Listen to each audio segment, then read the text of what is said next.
Hello and welcome to the Lund University International Podcast. On the show, you'll hear from current students, alumni, teachers, and many more special guests as we explore what it's really like to live and study in Lund. My name is Bénédicte, and I am a student worker at External Relations. I am also a recent graduate in the Master's Program of Development Studies, and I'm from Mauritius. Today, we're diving into the world of EUGLOH, the European University Alliance for Global Health, and its role in developing intercultural competence for our international students, a crucial skill in today's interconnected world. Joining us are two EUGLOH student workers who will share insights about building intercultural skills, adapting in diverse international environments, and how studying at Lund and participating in EUGLOH prepares students for tackling global challenges. Ready to explore the intersection of culture, education, and collaboration? Let's get started. Welcome, Dorottya and Waddhna. Hi. Hi. Hi. So, for the benefit of the listeners, could you introduce yourselves, tell us a bit where you come from, what you're studying right now? Yeah, well, thank you for having us. My name is Dorottya and I come from Hungary. I study here at Lund at the master program called LUMUS, which stands for Sustainability Science and Environmental Studies. This is my second year and I've been involved in work with EUGLOH for a couple months now. No, all right. And Waddhna? Yeah, thank you for having me as well. My name is Waddhna and I'm originally from Cambodia. Currently, I'm also the second year student in my degree of Master of Science in Development Studies. And I'm actually co-worker with Dorottya on the EUGLOH project. All right, very good. So we have sustainability environment represented and more international development, which is a course I know quite well. So it's very nice to have both perspectives today. Yes. And just if you could introduce broadly, what is EUGLOH? So we said the acronym for European University Alliance for Global Health. So if you can explain a bit, what does that mean? EUGLOH, as you mentioned, stands for European University Alliance for Global Health. So it's one of the university alliance that Lund University is actually part of, along with other 8 university partner in Europe. This initiative is actually a platform where it offers various activity and opportunity for students, especially the international opportunity for students of Lund University as well as students of other 8 partner university to actually expose to intercultural competence, but also various other topics that aligning to global health, but also beyond global health. So it's more trend or interdisciplinary topic that cover under EUGLOH initiative. All right. Maybe Dorottya want to add more? Yeah, I can also add that in practice, EUGLOH provides all these opportunities in different universities for students to take part in courses or internships or different kind of workshops. And these can also be long and short term and both online and offline. So I think this is a great opportunity for all students within all these universities to also go and travel to all these different countries where the Alliance is part of, which are Hungary, Germany, Norway, Serbia, Sweden, Portugal and Spain. Mm-hmm. All right. And essentially, this is just a great opportunity to get to learn a little bit more. And for the longer programs, people can get also credits. Yes, all right. So you mentioned that the overarching goal of EUGLOH would be intercultural competence. I've heard that. Can you tell us a bit, what does that mean? So I think to understand what intercultural competence is, we first have to understand what interculturality is and how it is different, for example, from multiculturality. That's right. So a multicultural society would be a society with different cultures living together, but not necessarily interacting. So it would be different cultures, just living next to one another. Meanwhile, interculturality, it requires more interaction. and more respect and understanding and mutual learning within cultures. So would you like to add something to what interculturality and intercultural competences? Exactly. So since Dorottya mentioned about the fact that the society will interact between various and diverse culture, it requires intercultural competence. So I would like to add to the intercultural competence.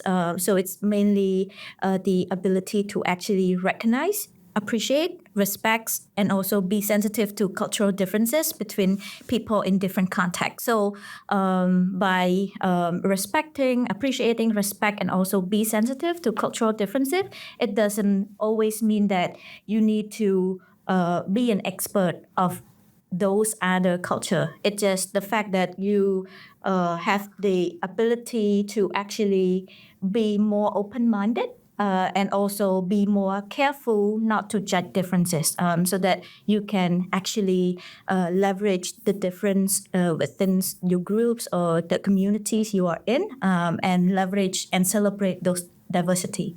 Yeah. Well, I'm definitely learning something today because for a long time I've thought of Mauritius, my country, as a multicultural island where different cultures live together, and that's a very good thing. But from what I hear today, it could be even more interesting to talk about interculturality, where the different cultures living side by side actually work together. So I really like what I'm hearing, and also makes me question my fears. But that's the point of learning every day, and thank you for mentioning it. And so I talk about Mauritius, which is a small country, but if we talk about Europe and the world in general, we're talking a bit more globalization, so more cultures meet each other. We talk about more languages, more food cultures sometimes coming to us. So how does this interculturality component come into play in this globalized world today? I think it's the intercultural competence become more and more relevant, especially in this globalized world, where we can see a movement of people to different part of the world. Likewise, in for example, a certain workplace or even in academic setting, just like us as a student at Lund University, we can also experience the interculturality and the interactions of students, the interaction with students from diverse culture as well. So I do believe that intercultural competence are actually very significant in today's world. And what I personally notice as well is the fact that when we go through certain job description nowadays, there is a part about an asset of the qualification, and we keep seeing the increase of using the phrase like experience in multicultural setting or environment would be an asset. So this make it more evidence that this competence is actually more and more required now. Yeah. Yeah. Mm-hmm.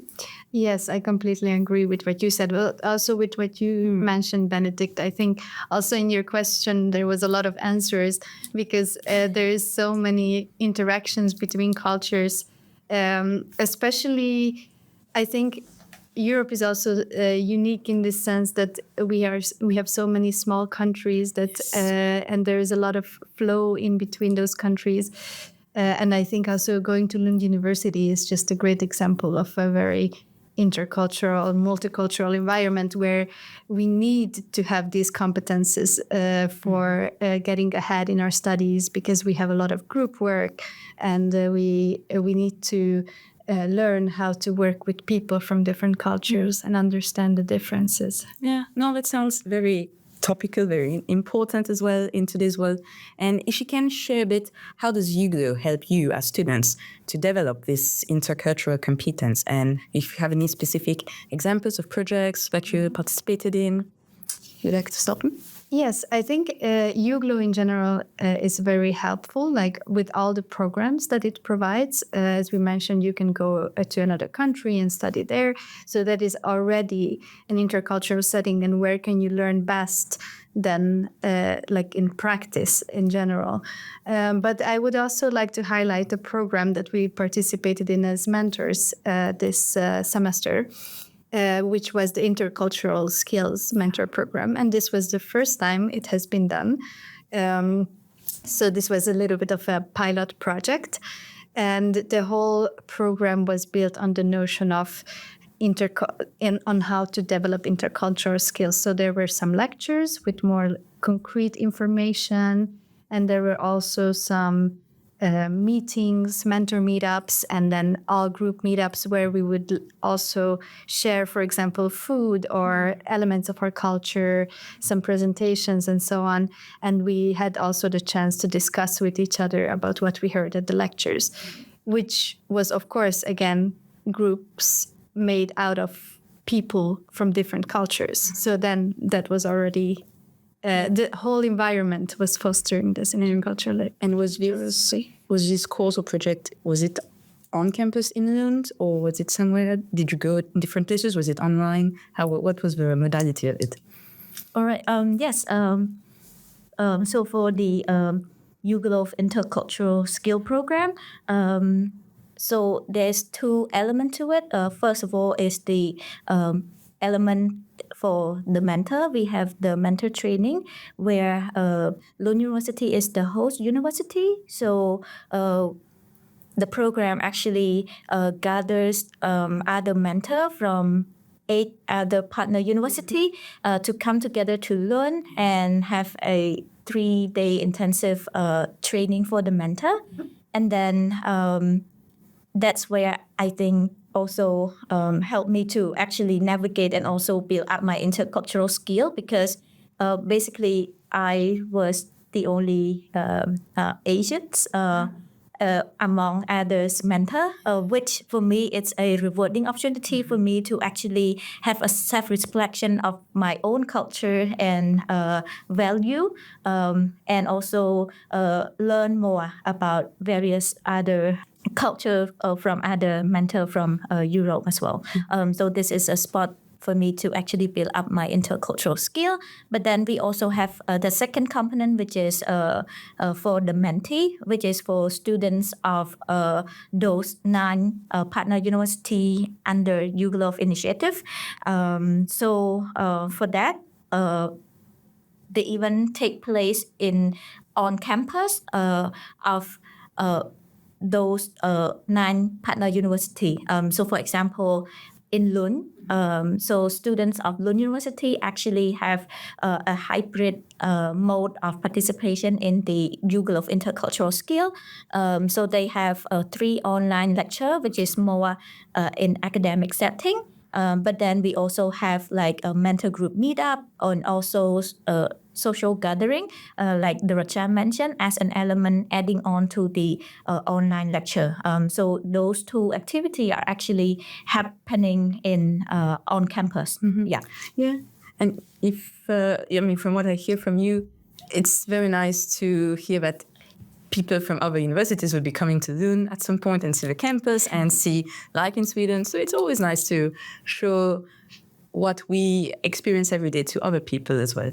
And one thing you touched upon was that you were the only one from your country that was represented, or even your region that was represented at this workshop. So just here right now, we're already 3 different nationalities from 3 different continents, and I think that's very beautiful. And if I can ask you, what are the biggest challenges that students face when they need to adapt to those intercultural or multicultural environments? Yeah, I think most of the challenges that came up during this mentor program were related to communication and conflicts that were related to communication.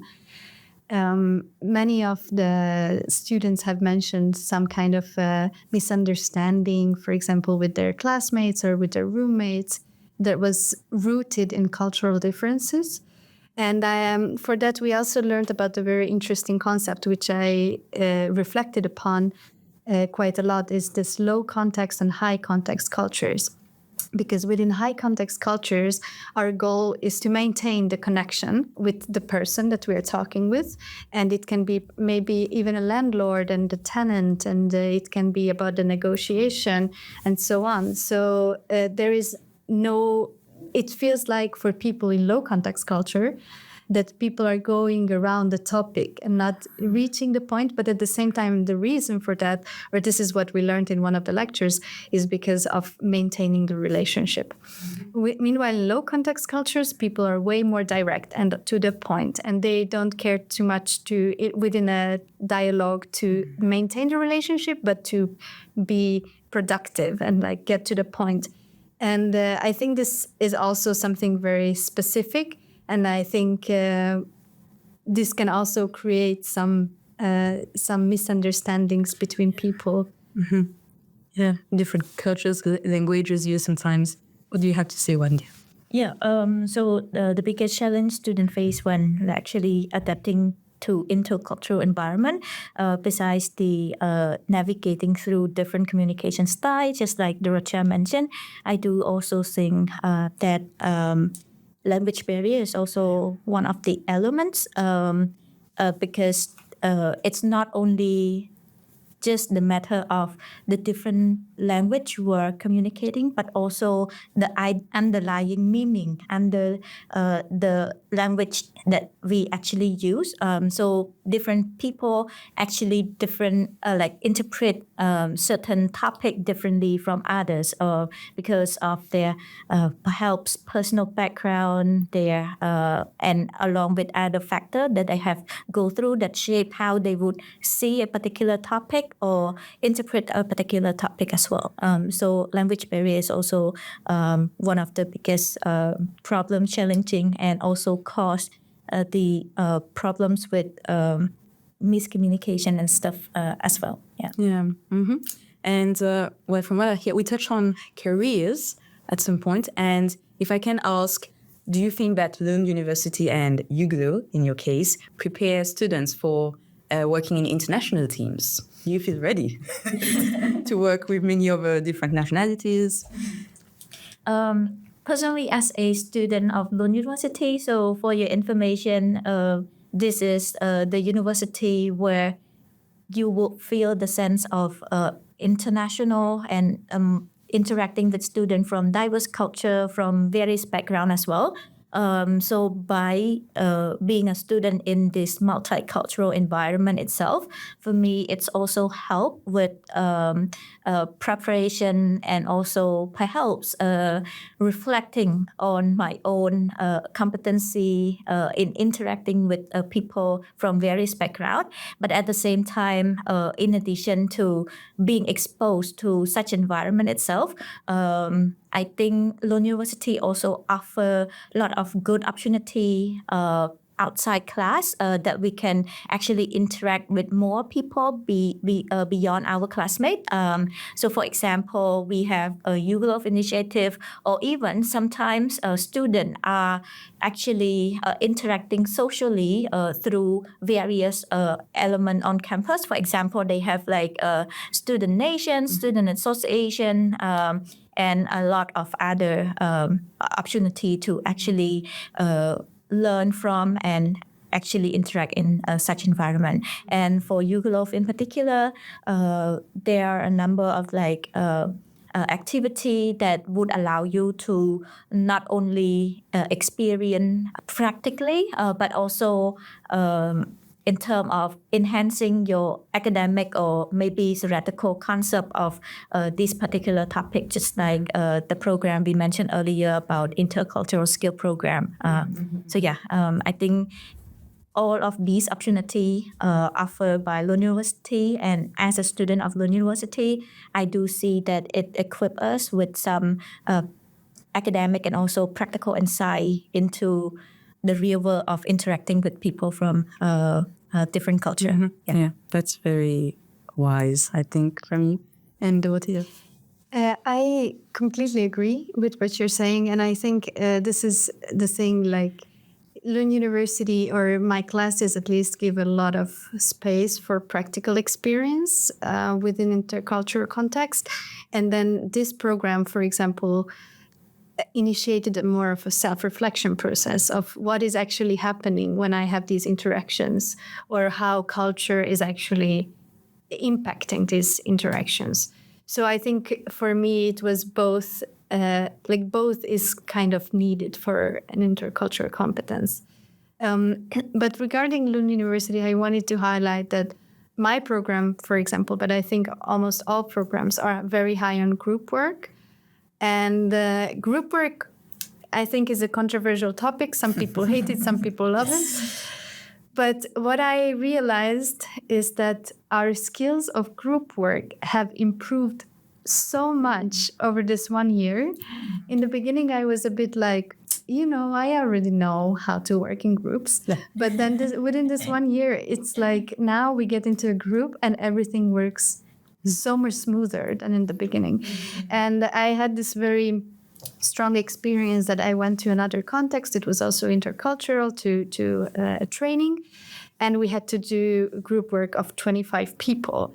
And it was really, really difficult. And everyone was very frustrated, of course.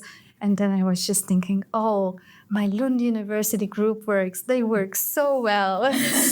So I kind of brought all that knowledge into that space of this big group. And eventually we managed to streamline the process a little bit more. Mm-hmm. And I think this is something that Lund University has given me and my program has given me. Yep, I think group work is an essential part of today's, let's say, structure, whether at university, but also at work. And we mentioned student nations, so this is something on campus, in Lund specifically, maybe a Swedish heritage, let's say. Where we have different students working together as volunteers most of the time for an organization under a specific theme most of the time. It's the name of a place in Sweden, so Kalmar, Gothenburg, or Malmö. So yeah, that's very special to Lund. And this is an opportunity, as you mentioned, aside from your classes, to meet so many different nationalities on campus. Everyone is just studying, coming from different parts of the world, and just want to work with new people and meet new ideas, I would say. So then it becomes important to know how to manage different cultures, different languages, potential communication barriers, as you all said. And then do you think that if we talk a bit bigger and talks about today's global challenges, do you think that this intercultural competence that you've learned with EUGLOH especially, do you think it makes you feel armed to find solutions to those challenges today? Yeah, I would say that these skills are kind of a baseline for meeting these challenges, or the way I see it. I think there are huge challenges out there, and we need these skills because of everything that we have mentioned already, because of all the differences and miscommunications and so on. And also this cultivation of respect and understanding, I think is really, really important. And this is, to me, it's not necessarily a solution, but it's something to start with. So this is my take on this. What do you think, Waddhna? Yeah, for me, similarly, I also see it not like a core skill to really navigate through global challenges, but it's an essential skill that complementary to the technical skill that one would actually take to contribute to tackling the global challenges. But I would also see these intercultural competence as a tool or even approach that student can actually use to look at a particular global challenges in a broader perspective, meaning that they would have different viewpoint and also approaching this problem through various solutions because it's actually allow for a better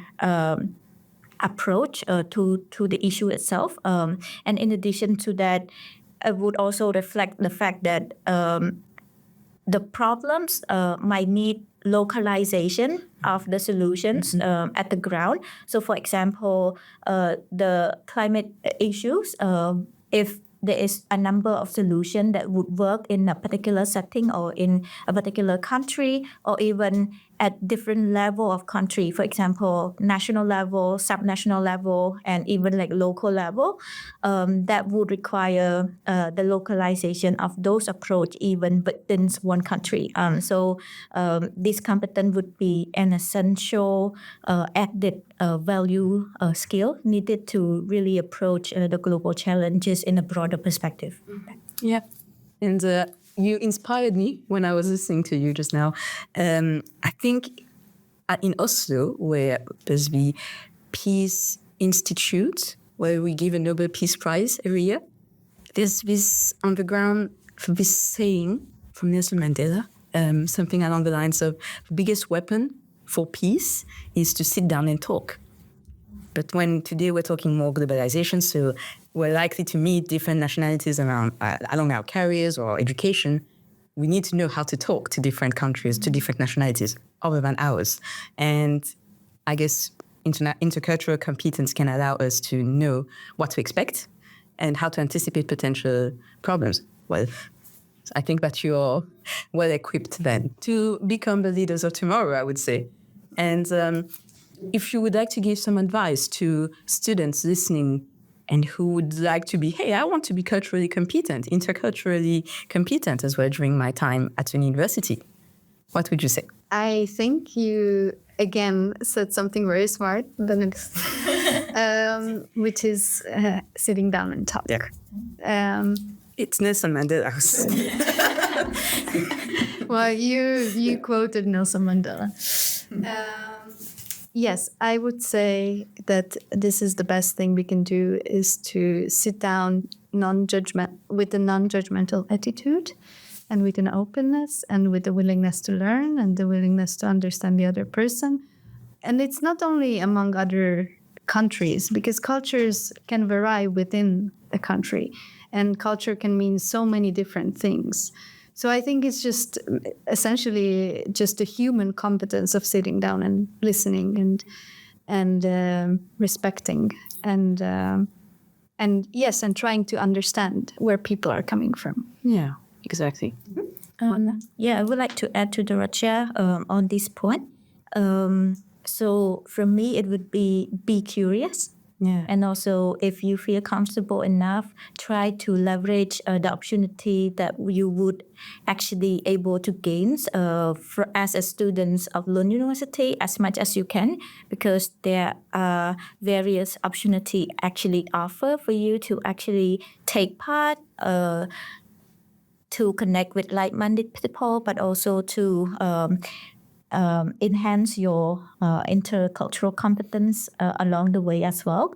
So leverage the opportunity as much as you can. And also in terms of like different communication style, we do believe that it's one of the key barrier in communicating in such multicultural environment. However, just like Dorottya mentioned earlier, be open-minded and also open to dialogue and be curious about differences among your groups so that you can actually not only navigate the conversation well, but also celebrate the diversity and also perhaps enhance your own understanding of various culture as well as to reflect on your own cultural value as well. So yes, in short, be curious and leverage the opportunity as much as you can. Yep. Yeah. And I would just like to add that yes, celebrate the differences and the diversity, but there is also so much that connects us in all these different cultures. Like we are all human beings with very similar experiences of life. So that can also be something to put. That's a beautiful way to end this conversation. And just before I leave you, can you just indicate where you've heard about EUGLOH for the first time? How did you become so interested and active?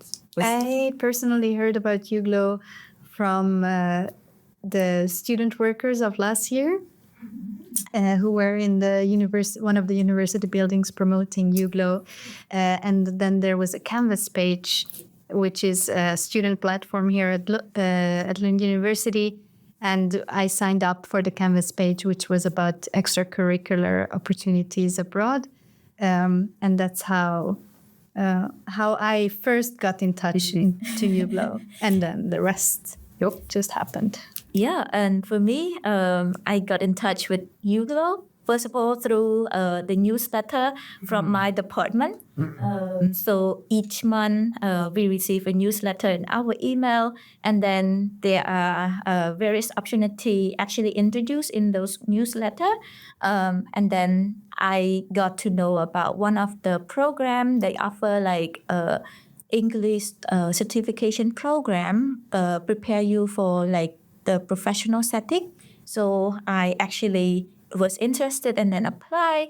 But then afterwards, I get to know about the opportunity to being like a student worker from the career portal of Lund University. So for me, actually having access to various information platforms really allow me to like get to know more about various opportunities. So that's how I got connected with EUGLOH. Which ties back to the two maybe keywords of this session: be curious and stay open-minded.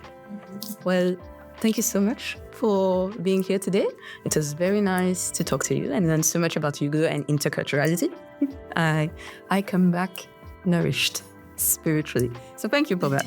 Thank you so much. Yeah. Thanks for listening to this episode of the Lund University International Podcast.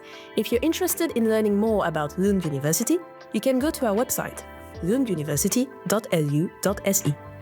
You can also follow us on social media, on Instagram, Facebook, and X, and you can chat with current students on Unibody. Don't forget to subscribe, and we look forward to bringing you a new episode very soon.